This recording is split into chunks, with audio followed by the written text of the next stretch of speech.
back in the day, there was definitely a wrestler that I remember being exceptionally tough in the ring, and that was a hardcore Holly, Bob Holly, right? Right. Well, Bob Holly hates everyone. Apparently, we got a video that's about to go into great detail. It's really random to upload this video now, but hey, guess what? I like reacting to random things.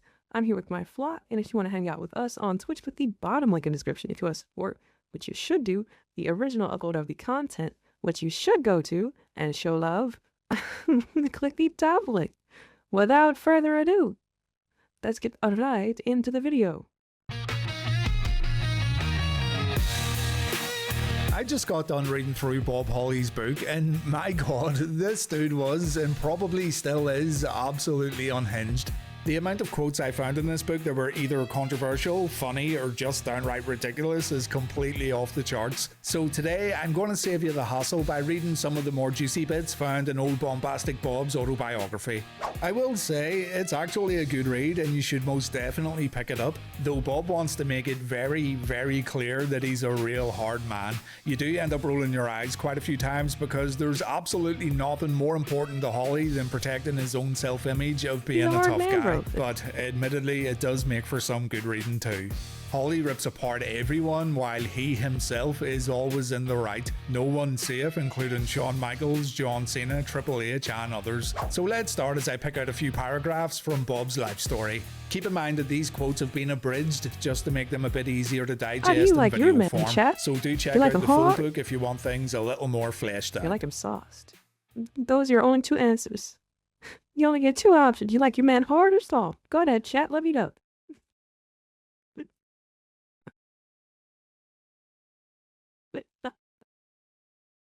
That's wicked. But yeah, it's almost like what when you fit toward the wall. What?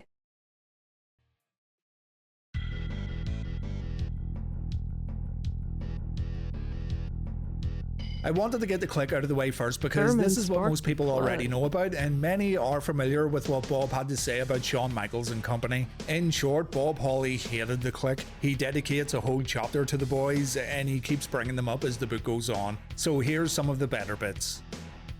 Before Triple H, Shawn was the biggest asshole in the company. He was a complete dick. When I started, he had been decent to me, but as time went on, he turned into an arrogant smartass. We were in Europe when I first butted heads with the clique. After my match on our first night in Germany, I got showered and dressed, then went to the kitchen to get my food. It wasn't there. I thought that was a little strange. Same thing the next night and the night after that. I went with Rick Martel into the kitchen the next day, and again, my food wasn't there. Rick asked what was going on, and I told him my food had been missing for the past 3 nights. Yo, were they just bullying, bro?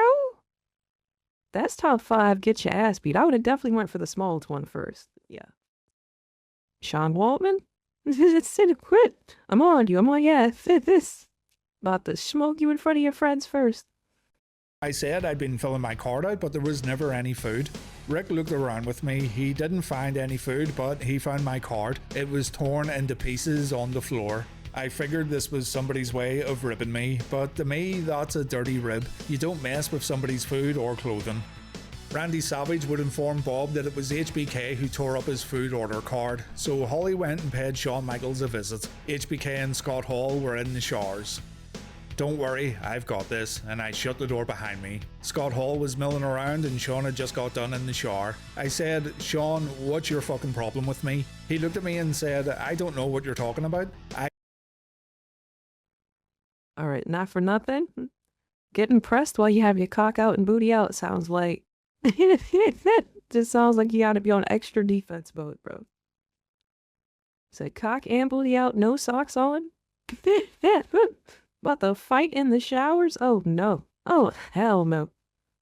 I said, the f you don't know? I don't think I need to remind you. If you have a problem with me, you come up to me and discuss it with me, but the next time you touch my fucking food, I swear to God, I will cut all your fingers off with bolt cutters. Do not fuck with me. Scott jumped in and tried to be a tough guy, so I turned to him and said, motherfucker, don't come any closer or I will fucking drop you. He backed up, playing all cool and everything, and said, hey, come on, there's no need for this. I responded, I'm nobody to f with, Scott, don't try me. Shawn didn't say a word. I turned around and walked out of there. There's two of you. There's two of you. Come on, man. Go. Oh my God, what bowl cutters, bitch. Sweet chin music. Bah, right here in the showers. Get him. Zahal, get him, pick him up. Randy and Rick were standing outside the door There laughing would've and been a carrying cameraman and on. everything. Randy looked at me and said, "That's the way you fucking handle things, right there." I wasn't done with the click though. The next day, as I was heading into catering, I saw Scott and Kevin Nash sitting on one of those stage equipment boxes, being dicks to everybody who went by. Kevin smarted off at me, so I stopped, looked at him straight in the eye, and in front of everybody said, "You say one more word to me and I will knock your ass out." Then I drew an X on his chin with my finger and said, "This is where I'm gonna hit you." Nash. What the fuck? Kevin Nash was like, whoa. I was playing. I was just joking, bro. Couldn't believe it. Everyone tiptoed around backstage because they knew the members of the clique had a lot of influence over Vince and were more than happy to use it. Everyone was job scared. The clique just kept on fucking with people and wanting to work with only each other, hogging all the money.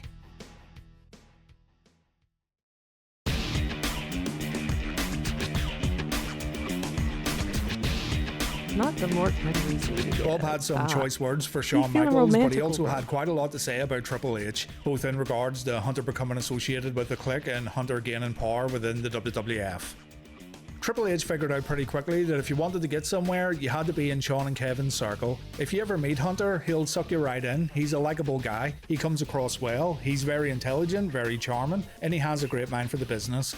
Shawn and Kevin let him in, although they sort of used him as a bag boy for a while to carry their luggage. Maybe that's where I went wrong. If I'd have gone up to Shawn and kissed his ass, maybe I would have gotten a bigger push. Instead, I travelled with guys who they didn't like, so I ended up guilty by association. He gonna suck you in, bro. It took me years to understand that it's not just about being a good wrestler and having a good look, it's about playing the game, and Hunter played it better than anyone.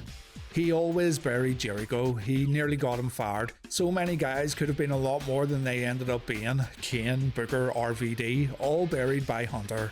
Rob Van Dam could have been huge. CM Punk is one of the top guys now, but he could have been the guy. Even though Hunter never liked him, they had no choice but to go with Punk because he got over. You'll notice that Hunter made sure to go over him though, to make sure everybody knew Punk wasn't on Hunter's level. Where's the sense in that?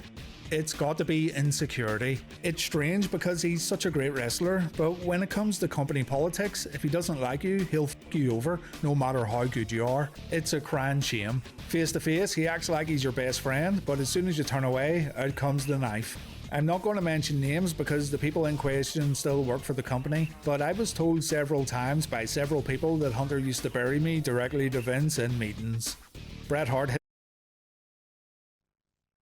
No, you said a couple of names a second ago. Nah, this is a tell-all. This is a tell-all. I like all the juicy detail. Give me all the details.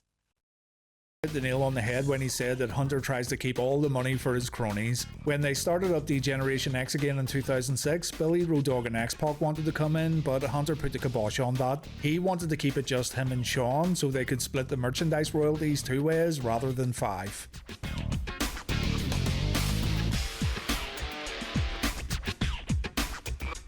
The only wrestler they paid well in Memphis was Jeff Jarrett. He was driving around in a nice vehicle and making a ton of money. What could any of us say to him? His dad was the promoter. Jeff was a real dickhead back then. Still is, as far as I'm concerned. He reminds me a lot of Triple H, and that's not a good thing. Jeff will stab you in the back because he's not man enough to stab you in the front. When you talk to him face to face, he's charming and he'll suck you in, make you feel like you can trust him. But as soon as you're gone, he'll bury you and you'll never know it. Everybody's he's the sucking in furthest hardcore thing Hollywood. from a man. I honestly don't think Jeff would have gone anywhere in the wrestling business if he hadn't have been Jerry Jarrett's kid. He and Road Dogg were good friends, or so Road Dogg thought. When Jeff wanted to leave the WWF, Road Dogg stuck with him and he left too. But when they got to Atlanta, WCW only wanted Jarrett. Jeff didn't go to bat for Road Dogg, he just took the offer WCW gave him and he left his so-called friend behind without a job. Road Dogg. Jeff's a charming guy to your face, but I wouldn't trust him as far as I could throw him.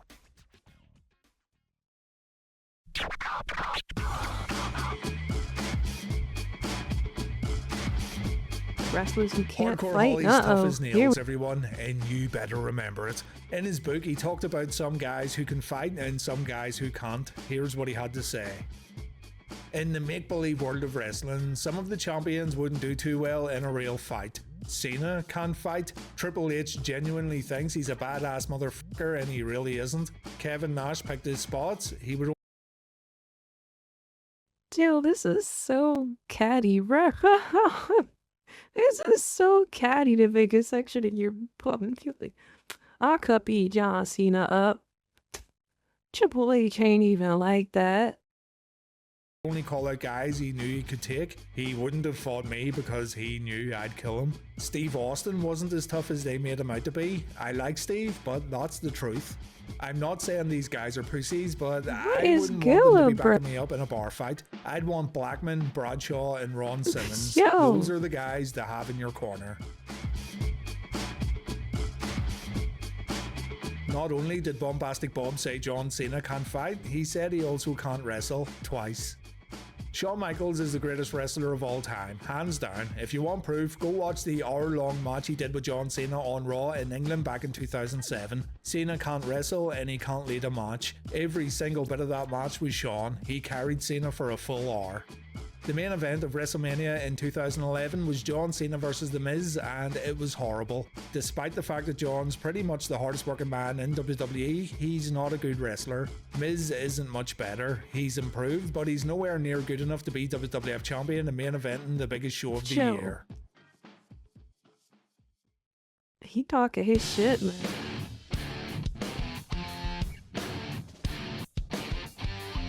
Bob fully admits in his book that he was on the juice, but he also questioned the strictness of WWE's wellness policy, alleging that certain guys got off the hook while expendable guys got suspended. I'll be the first to admit that I was on the gas. So was almost every single person in that locker room in the 80s, 90s and into the 2000s. I'm not ashamed of it. Personally, I'd rather be in the ring with a guy who's gassed to the gills than a guy who's high as a kite. When they brought in the wellness policy, we were told by management that tests were going to be random and regular. Everybody was eligible to be tested, and anyone who tested positive for any banned substance would be suspended unless they had a valid prescription. We were also told that the office had no say in who would be suspended. That would be down to the company running our testing. But the whole program was a joke. Certain guys started losing weight and muscle mass, but other guys stayed the same size. Go back and look and you'll see who was on and who was off. It became clear to me that something was not right with the policy when Ken Kennedy got suspended. Around that time, Ken was riding with another guy who was on the gas. Ken would call the guy in Florida he got his stuff from, and he would then hand the phone over to his buddy so he could put in his order. They ordered at the exact same time, got tested at the same time, but only Ken got suspended. Ken was floating around in the mid-card, the other guy was being groomed. Say the name. Say the name. We went through the trouble of getting to your book. Yo, stop being a pussy. Bro, now I gotta call you a pussy. For the top. That right there told me that it wasn't the lab handing out the suspensions. The policy's there so the WWE can show Congress that they're doing it, but there's a huge double standard when it comes to the results. The guys who don't draw money are the ones who get suspended and made examples of. If any of the top guys get caught violating the policy, they get off light because they make money for the company. Undertaker and Flair refused point blank to take the test. They wouldn't do it. They told management they would sooner walk out. Triple H, John Cena and Batista all got tested. I can guarantee that because I stood in line with them, but I've got to question their results since they were the only ones who didn't shrink in size. Look at Chris Masters, he shrunk to about half his size when they brought steroid testing in. It didn't help that Hunter kept bringing attention to how Chris had shrunk and fucking with his head about it. Alright, I respect that you saying names now. Hardcore Holly. Pussy. That was pretty low, if you ask me. Go look at the guys who didn't shrink once they brought in the testing. Top guys earning top money. Like many things, if you're able to throw money at a problem, you can usually find a way around it.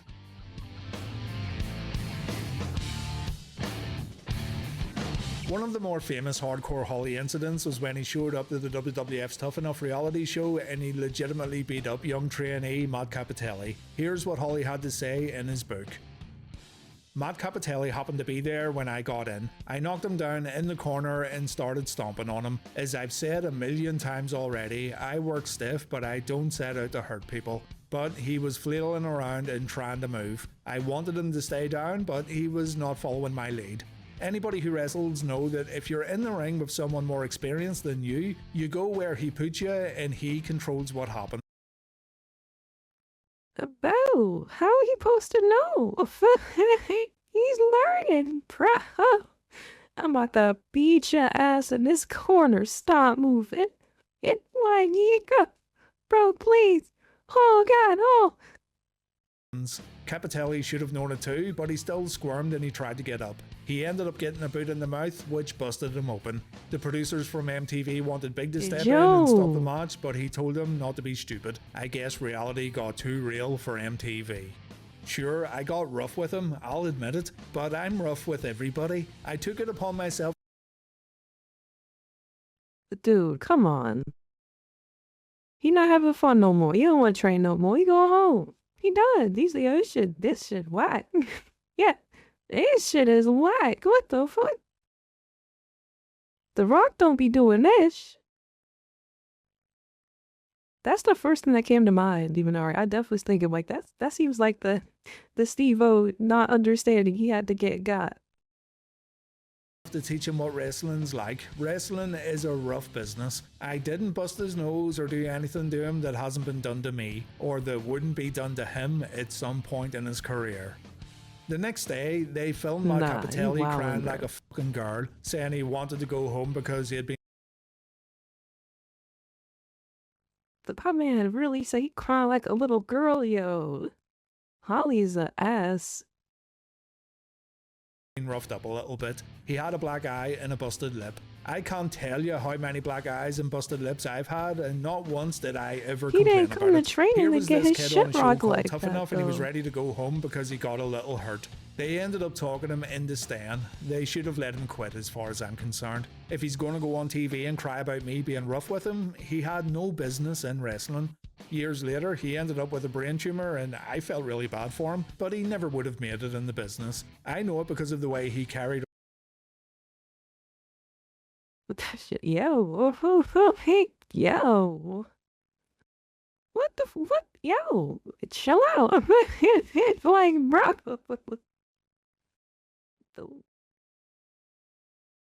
Brother. You don't know what that meant. You flashbanged him and beat his ass while he trained to become a wrestler. He never would have made it the business. He didn't know he was gonna get fucked up.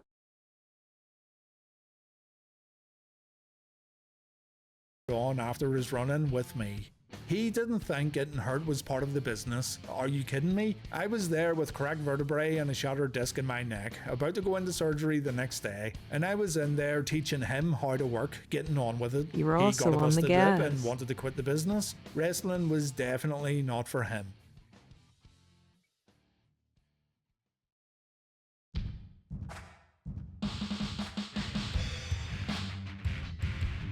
This is quite a long story, but it's a good one. It's about Rene Dupree getting Holly into some legal trouble over a rental car.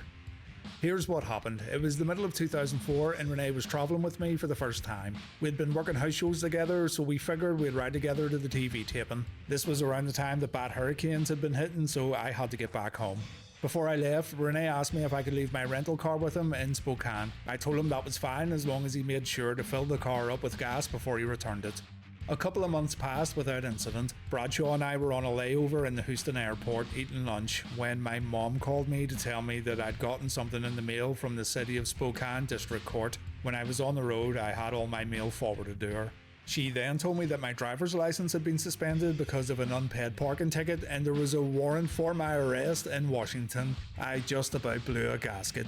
As it happened, Rene was walking by just as I got off the phone, so I confronted him about it. He told me he didn't know what I was talking about and he had never got a parking ticket using my rental. He totally denied it. Both Bradshaw and I had a few choice words for him. I ended up having to fly to Spokane, and it cost me the flight and a whole weekend of missed work, including a TV taping. This wasn't cheap to take care of. Renee still denied it. Whenever I confronted him about it, he'd deny it and refuse to make it right. That really pissed me off, so I decided to take matters into my own hands. I gave him a little warning on the plane the day before I was planning to get even with him. I found I was sitting behind him, so I tapped him on the shoulder and told him, "You've got 24 hours to learn how to fight." But hey, all right, that's hard though. That's a hard line. Yeah. Yo, that's a crazy line to hit your coworker with. Like, yo, I go hold you at sundown. We meet in the hotel and we box it. 24 hours later, he still hadn't apologised. We were in New York, and the match was me and Charlie against Renee and Kenzo Suzuki. I started hitting Renee, laying it in and telling him to hit me back because we were fixing to go. He ran away from me, just took off backstage where he thought he'd be safe. I went after him and caught him, dropped him, and proceeded to beat the living shit out of him. Big Show grabbed me from behind and threw me off him, and Dave Finlay, who was an agent at that point, came over and said, "What the f***, Bob?" I said, "No, what the f***, Dave? You don't know?"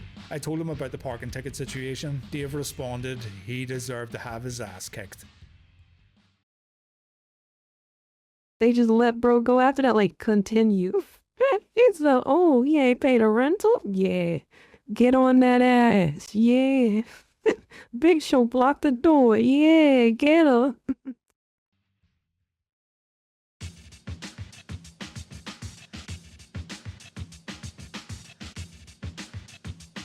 Holly had an odd relationship with Ken Kennedy where they didn't see eye to eye but then became friends. The relationship went downhill again though just before Holly left WWE.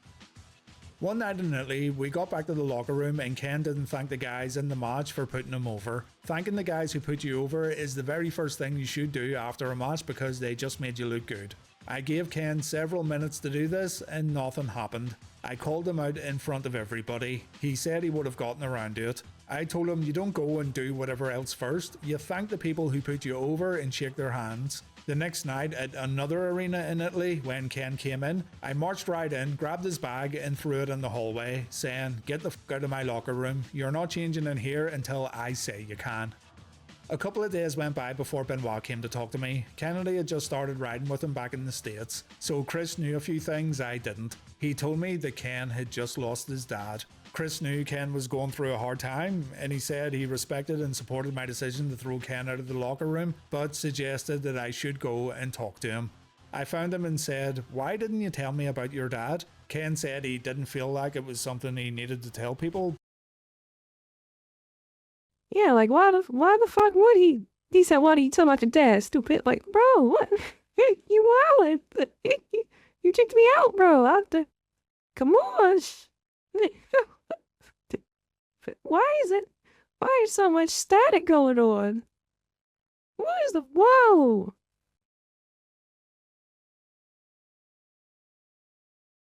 "Why didn't you tell me about your dad?" Ken said he didn't feel like it was something he needed to tell people, but yeah, he was having a tough time. He started crying, and I felt bad for him, I really did. It broke my heart to see him crying like that. I told him to get his ass back in the locker room and apologise for upsetting him. From that moment on, we became good friends.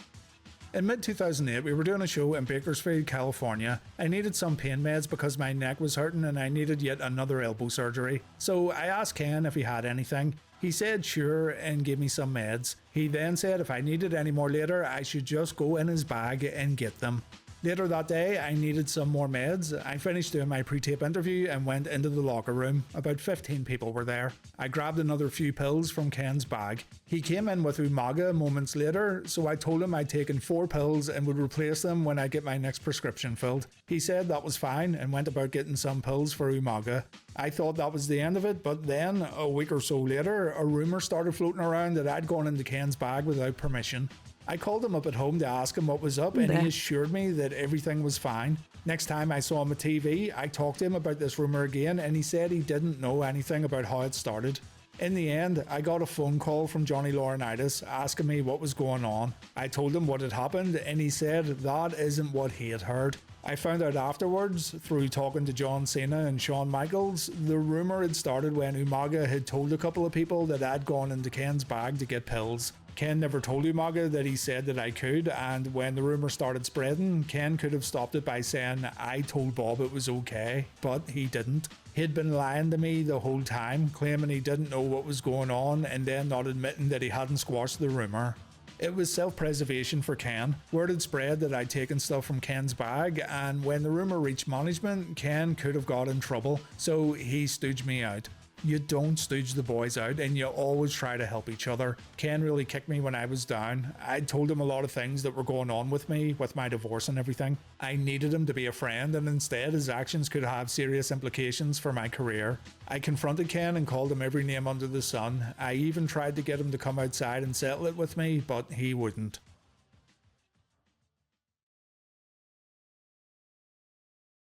See, he should have gave him that formal 24-hour challenge, bro. He had to give him time to learn how to fight. You wow.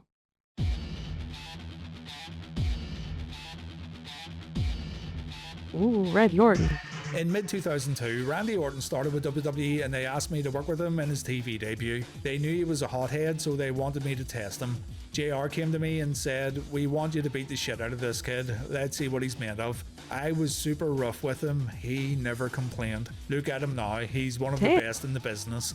His attitude and temper did get him in trouble elsewhere though. He got pushed fast and started making money for the company, so he got away with a lot. He failed several drug tests but wasn't really reprimanded. I think he got suspended a couple of times, but nowhere near as many as he should have been. He probably should have been fired for his behaviour at times. He lost his temper so badly that he destroyed a 5-star hotel room, causing over $15,000 worth of damage. We were Now, what the fuck was in that hotel room for that to be $15,000 worth of damage? Also, 09 Randy spotted. 09 Randy spotted. I'm nervous. We got to get off this still frame. all in the banquet room waiting for another plane while Randy was off wrecking everything he could get his hands on. Triple H left his credit card with the desk and told him to charge the cost of repairs to him. Admittedly, I thought that was pretty damn noble. Do you think Randy got fired for his actions? Of course not. SOA Orton? Okay, cool. Look at Batista. Don't get me wrong, I like Dave, but I felt when the he RKO started coming his from one of huge you guys. I had to push, say he was one of the worst wrestlers that ever get it stepped right. into the ring, and Excuse he you, it was couldn't a talk. joke. That's just like you're going 1-on-1 with 09 Randy. You're going 1-on-1 with 09 Randy right now. Who's sending you right now? It's looking stuck. Also, about Batista. Look at Batista. Don't get me wrong, I like Dave, but when they started his huge push, he was one of the worst wrestlers to ever step into the ring, and he couldn't talk either. A few of the boys have tried their hand at MMA when they got done with wrestling. Dave Batista had a great look for wrestling, but I wasn't sure how well MMA would work out for him. Once, when I was playing around with Dave in the ring before a show in Louisville, I tied his ass up. Kevin Fertig and a bunch of other boys saw this go down. Dave started panicking. Yo, Holly is so silly. Yeah. He said, yeah, everybody saw me beat Batista. He ain't nothing, man. He ain't nothing, man. I lit him up. I tied him up. Yeah, put him in that hole. He's scared. Bonds. MMA would work out for him. Once, when I was playing around with Dave in the ring before a show in Louisville, I tied his ass up. Kevin Fertig and a bunch of other boys saw this go down. Dave started panicking and yelling, "Let me go." Everyone laughed. He started in on Booker at another point and Booker knocked his ass out cold. I really like Dave, but I don't think MMA's for him. In his first match, he was lucky he won. He was on defense the whole time until he got a takedown. I don't know how far he's going to get in MMA because there's a difference between fighting some overweight guy and competing at the top level.